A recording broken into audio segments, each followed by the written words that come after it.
Ah, where am I? This is a beach?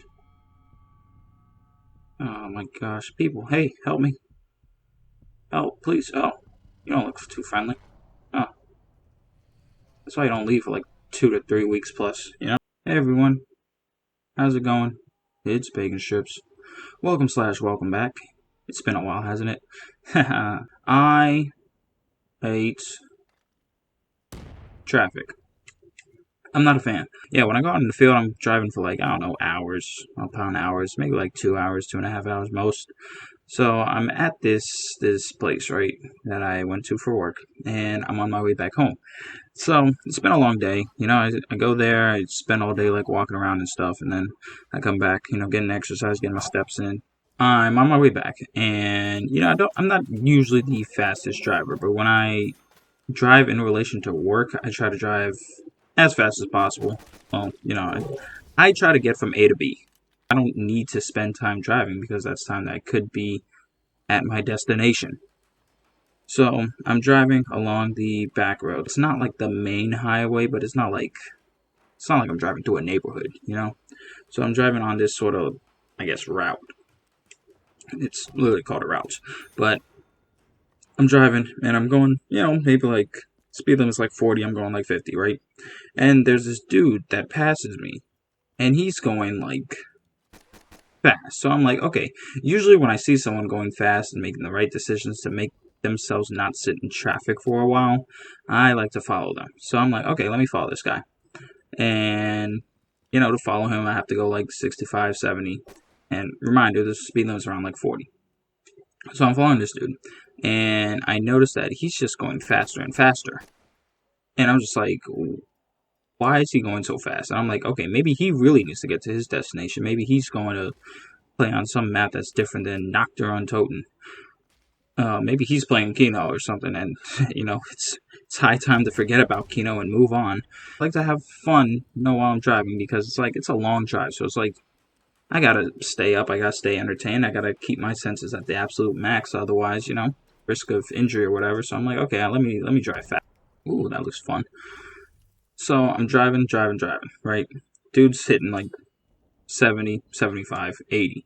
It's going 80 miles per hour on this back road. It's kind of straight.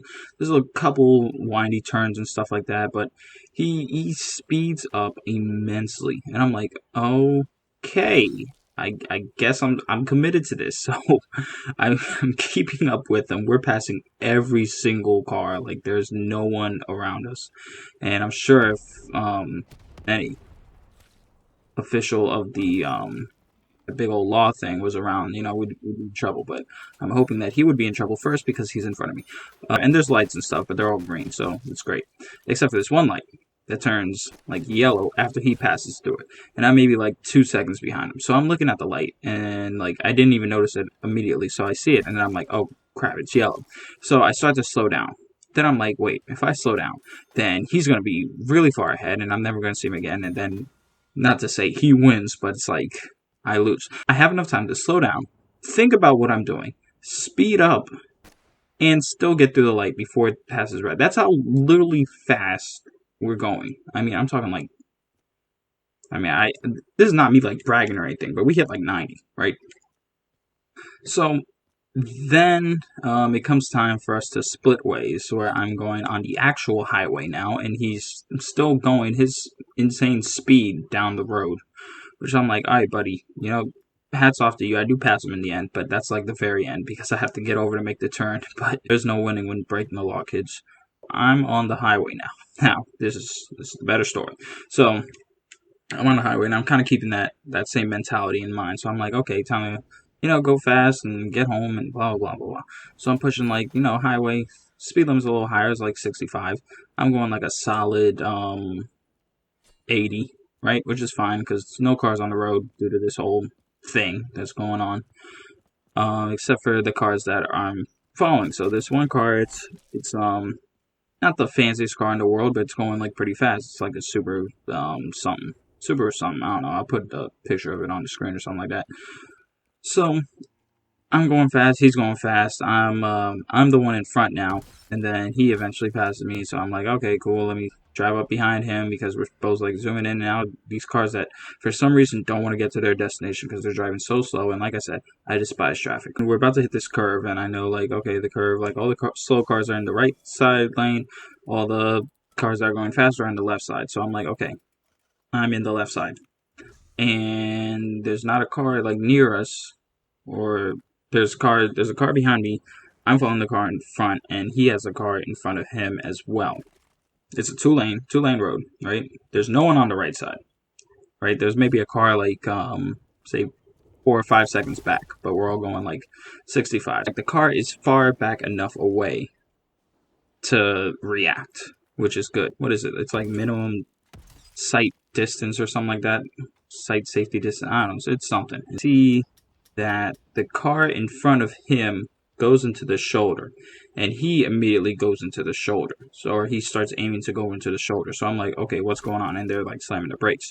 So I'm like, okay, what is, are they just passing a slow car? That's what I'm thinking. I'm thinking they're just passing a slow car. Then when the car in front of me, directly in front of me, moves to the side to the shoulder, that's the lane. That's not a road. You're not supposed to, well, you're not really supposed to go there, only for emergencies and stuff you would pull off. And this person moves over, and I see it's one of these big orange and white traffic cone things. It's not a cone because it's not cone shaped, but it's like a barrel, right? Traffic barrel. It's a barrel of traffic. And I despise traffic barrels, so I'm not going to run into it. So instead of going to the shoulder, because they're already occupying the shoulder because they slowed down. So it's like if I go into the shoulder, I'd be slamming my brakes. And then I don't know what the car behind me is going to do. So I'm like, okay, let me go to the right. It's literally sitting in the middle of the lane. So I'm like, okay, let me go to the right to avoid it. So I go to the right. And then I see the car behind me on that lane. So it's like the right lane had a car that was like 4 or 5 seconds behind, and they're behind me. So they see me go into their lane, and I guess I slowed down too much or whatever. So they're like slowing down, and it's like I noticed that they had like kind of slammed the brakes or whatever. And everyone there is like, what in the world is going on? Because there's like this big orange traffic barrel in the road. So after that, I'm like, okay, I already passed this whole going fast on the back roads kind of thing with this one person. Now I was trying to go fast with this one dude, and I was running to a freaking traffic barrel. I was like, that's a sign from the universe, whether it's COD, whether it's whoever's shooting at these red barrels, whatever. I'm like, this needs to stop. And I went literally the speed limit for the rest of the way until I got home. Maybe about another 30 minutes of driving, but you know, that's honestly an eternity when you're going to speed limit. It is what it is. But yeah, so that's my story. And that's what happened. So don't drive fast because it's not worth it, and there will be a traffic barrel literally in the middle of the lane. Like not in between the lanes, in the middle of the lane. Ugh. So yeah, this is Nacht Der Untoten. I know I didn't really explain much of it. There's not much to explain. I mean, this is the map. If you're wondering, like, okay, is he going to open up another door or something? Like, no, that's it. These are all the doors. There's the top area. There's the bottom area. There is one more door. I think I looked at it at some point during this whole thing. I don't know. I wasn't really looking at this. But there is one door that you absolutely do not open ever for whatever reason. Unless you're ready to end the game, I guess. But yeah, that is that wooden door. To go down the stairs, it would be to my right. Yeah, I really hope that I would go down the stairs there. That would have been cool. But yeah, it's like me and past bacon are not thinking the same. Come on, you can do it. You can do it. Go down. Go down. Go down. Yes. Yes. Turn to the right. Turn to the right. No. Go back. Go back. Go back. Oh yeah, I'm thinking about buying the Cuda. That's what bacon's doing. Okay, it's to the left. It's to the left. Near the box. Not, you know, at the box, but like near it. I may be like in line with it, and I'm laying at this. Okay, I can't tell you what this bacon's thinking. Anyway, so yeah, so this is the original zombies map, as you could tell from the little intro. This was a additional mode I think you got from beating the story mode in Call of Duty World at War, which was even before Black Ops 1, which the last map was based on. You know, this is all taking place inside Black Ops 3. but these maps originally came out. This one originally came out in World at War, and the Kino map originally came out in Black Ops 1.